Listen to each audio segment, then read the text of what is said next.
देश के इतिहास में पहली बार मी लॉर्ड की मनमानी पर सुप्रीम प्रहार हुआ है। जस्टिस गवई ने भी नहीं सोचा होगा कि कुर्सी संभालते ही ऐसा कोई केस आ जाएगा कि राष्ट्रपति के 14 सवालों का जवाब देना पड़ेगा। ये वही जस्टिस हैं जिन्होंने शपथ लेते ही अपने इरादे जता दिए थे।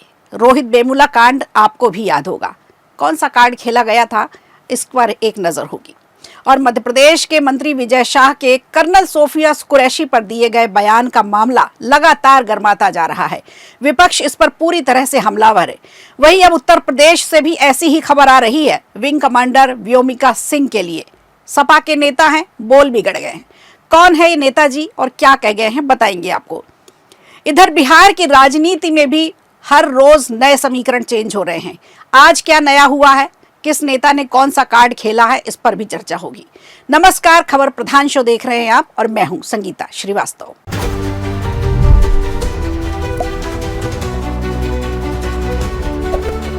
प्रजातंत्र में जनता का हित, देश का हित ही सर्वोपरि होता है। यही सुप्रीम होता है।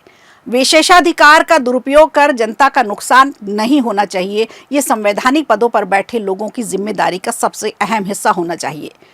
देश के 52वें मुख्य न्यायाधीश के तौर पर जस्टिस भूषण राम कृष्ण गवई ने शपथ ली। उनके शपथ लेते ही सबसे बड़ा सवाल उनके सामने राष्ट्रपति द्रौपदी मुर्मू का आएगा। ये तो उन्होंने भी नहीं सोचा होगा। पहले ही दिन राष्ट्रपति का सुप्रीम प्रश्न आया, BR गवई के हिस्से। दरअसल राष्ट्रपति ने आर्टिकल 143(1) पर सुप्रीम कोर्ट की ही राय मांग ली है। राष्ट्रपति ने पूछा है कि क्या सुप्रीम कोर्ट विधानसभाओं की ओर से पारित विधेयकों पर मंजूरी के लिए राज्यपाल और राष्ट्रपति के लिए समय सीमा तय कर सकता है। ये वही सवाल है जब डेडलाइन तय हुई थी और देश भर में इसका विरोध सुनने को मिला था। किसी भी बिल पर राष्ट्रपति या राज्यपाल के लिए सुप्रीम कोर्ट डेडलाइन फिक्स कर सकता है क्या, ये बड़ा सवाल है और यही सवाल राष्ट्रपति ने पूछा है। उपराष्ट्रपति जगदीप धनखड़ ने तो सुप्रीम कोर्ट के 2 जजों की बेंच द्वारा पारित इस फैसले पर काफी नाराजगी जताई थी। इधर कार्यपालिका के कुछ सदस्यों ने भी इसका विरोध किया था, जबकि इस बेंच की अध्यक्षता जस्टिस JB पारदीवाला कर रहे थे। अब चीफ जस्टिस गवई को नया टास्क मिल गया है। राष्ट्रपति के 14 सवालों के जवाब देने हैं। अब एक संविधान पीठ का गठन किया जाएगा जिसमें कम से कम 5 जजों की नियुक्ति होगी। दरअसल सुप्रीम कोर्ट ने 8 अप्रैल को एक फैसला दिया था। इसमें तमिलनाडु के राज्यपाल और राष्ट्रपति के लिए राज्य के विधेयकों पर फैसला लेने के लिए समय सीमा तय की गई थी। राष्ट्रपति मुर्मू ने इसी फैसले पर सवाल उठाए हैं।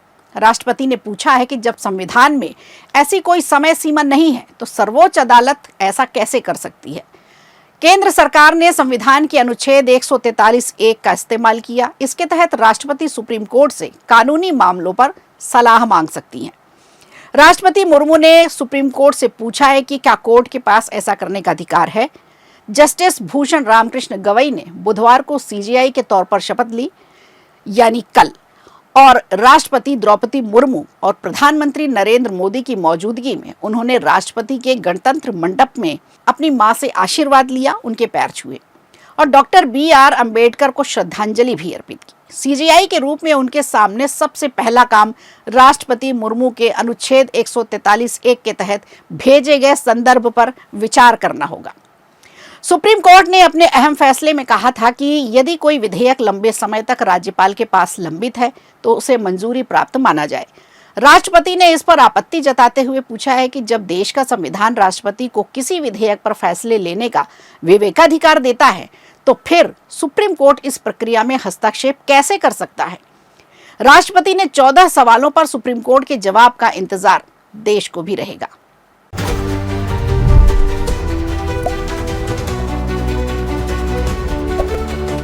इधर कल ही मैंने अपने प्रोग्राम में कहा था तोल मोल के बोल, पर हमारे नेताओं पर यह बात कहाँ लागू हो पाती है। ये मान जाए तो इतने बवाल ही ना हो। मध्य प्रदेश के मंत्री विजय शाह के कर्नल सोफिया कुरैशी पर विवादित बयान का मामला जहां एक तरफ गरमाया हुआ है, मंत्री जी बुरी तरह से फंस चुके हैं, बावजूद इसके दूसरे नेता इससे सबक नहीं ले रहे। इनकी हनक ही इन्हें परेशान कर रही है। वहीं अब यूपी में भी अखिलेश के चचा, सपा के राष्ट्रीय महासचिव और राज्यसभा सांसद प्रोफेसर राम गोपाल यादव ने भी कुछ ऐसी ही टिप्पणी कर डाली है। उन्होंने ये बयान अब भारतीय वायुसेना की विंग कमांडर व्योमिका सिंह पर दे दिया है।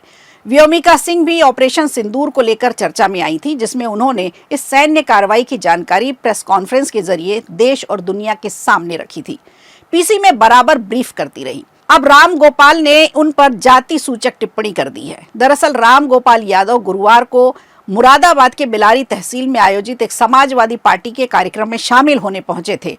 इस दौरान मंच से जनता को संबोधित करते हुए उन्होंने ऑपरेशन सिंदूर की जानकारी देने वाली विंग कमांडर व्योमिका सिंह को लेकर आपत्तिजनक टिप्पणी कर दी। उन्होंने सबसे पहले व्योमिका सिंह के नाम को ही गलत संबोधित किया, उन्हें दिव्या सिंह बता दिया। शर्म करने वाली बात है कि जिस विंग कमांडर ने दुश्मन देश के अंदर जाकर तबाही मचा दी, उसका नाम ही नेताजी को याद नहीं रहा। खैर, मंच पर मौजूद सपा सांसद आदित्य यादव ने जब उन्हें सही नाम बताया तो रामगोपाल ने सही टिप्पणी की और नाम उनका सही लिया। उन्होंने व्योमिका सिंह और कर्नल सोफिया कुरैशी सहित अन्य सैन्य अधिकारियों की जाति का उल्लेख किया।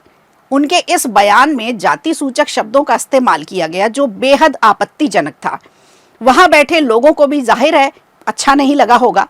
अभी मध्य प्रदेश उच्च न्यायालय ने कर्नल सोफिया कुरैशी के बारे में आपत्तिजनक टिप्पणी के संबंध में मंत्री विजय शाह के खिलाफ देशद्रोह का केस दर्ज कराया है। मंत्री जी की कुर्सी भी खतरे में आ गई है। कर्नल कुरैशी तब सुर्खियों में आई जब उन्होंने पाकिस्तान और पाकिस्तान के कब्जे वाले कश्मीर पीओके में आतंकी शिविरों पर हमला करने के लिए पिछले सप्ताह चलाए गए ऑपरेशन सिंदूर पर विदेश सचिव विक्रम मिस्री और विंग कमांडर व्योमिका सिंह के साथ लगातार प्रेस कॉन्फ्रेंस की थी। तो फिलहाल कर्नल कुरैशी पर अनर्गल बोल के बाद विजय शाह की कुर्सी तो खतरे में है। तो अब देखना होगा कि बाबा के राज्य में सपा के राम गोपाल पर भी क्या कोई संज्ञान लिया जाएगा, क्योंकि दोनों ही महिलाएं हैं, सेना में उच्च पद पर हैं और दोनों ने ही ऑपरेशन सिंदूर में दुश्मन देश में तबाही मचाई है।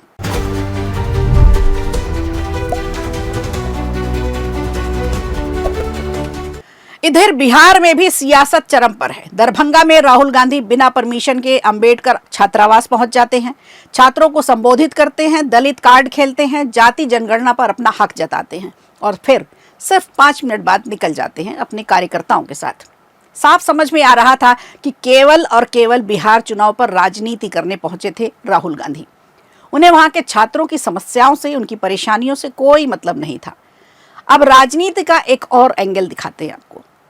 इधर पूर्णिया से निर्दलीय सांसद राजेश रंजन उर्फ पप्पू यादव ने air marshal A K. Awadhesh Kumar Bharti के माता पिता से मिलने झुन्नी कला गांव पहुंचे।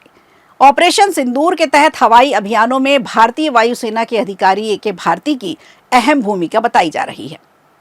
पूर्णिया लोकसभा क्षेत्र का प्रतिनिधित्व करने वाले पप्पू यादव ने कहा है कि उन्होंने अधिकारी का अभिनंदन करने और उनके माता पिता से बातचीत करने के लिए उनके पैतृक गांव का दौरा किया। दौरा तो किया, लेकिन उस पर राजनीति भी खूब की। पप्पू यादव ने मीडिया से कहा कि वो केवल पूर्णिया के लिए नहीं बल्कि पूरे राज्य के लिए गौरव की बात है। जिस तरह से हमारे बहादुर जवानों ने आतंकवादियों को मार गिराया और एयर मार्शल भारती ने जो भूमिका निभाई, उस पर हम सब गर्व महसूस करते हैं। गर्व तो पूरा देश महसूस कर रहा है, लेकिन इसकी आड़ में जो लोग राजनीति चमकाने में लगे हैं, उनमें एक नाम पप्पू यादव का भी शामिल हो गया है।